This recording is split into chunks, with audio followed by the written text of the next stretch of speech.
You may think you don't know which way to go, but actually, there are many ways to determine direction in the desert. If you have a watch, here's a neat trick. Take the watch off and point the hour hand in the direction of the sun. Right now, it's nearly 4 o'clock. Draw a watch face in the sand, point the hour hand on the watch towards the sun, represented by this rock, then mark the 12 o'clock position. A line drawn halfway between the hour hand and 12 o'clock will point south. If you only have a digital watch, you can still find south. Draw out a watch face in the sand. Mark the current hour, again 4 p.m., towards the direction of the sun. Draw another mark where 12 o'clock would be on the watch face. A line drawn between those two marks points south. No watch, no problem. Try the primitive stick method. Simply find a relatively straight stick, at least a foot in length, stick it in the ground so that it casts a shadow. Mark the end of that shadow with a pebble.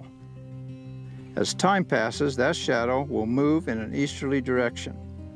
After a half hour or so, place a second pebble at the tip of the new shadow.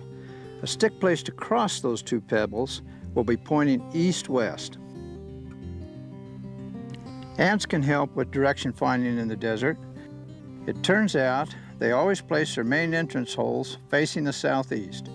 So find a mounded ant colony, one that receives full sun and no shade. Gently sketch an X on top to produce 4 equal quadrants with the hole centered in one of those sections. That hole will always be in the southeast quadrant, and from there, all other directions can be easily figured.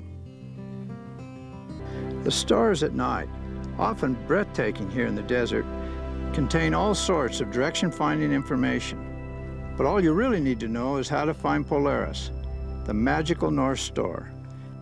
In the night sky, all other stars rotate around one stationary star. That's the North Star. So how do you find it? Very simple. Find the Big Dipper. Imagine a line pointing straight out from the bottom of the dipper, as though it's being poured from the dipper. The first bright star that line reaches is the North Star. An imaginary line drawn straight down from the North Star to the horizon will indicate true north.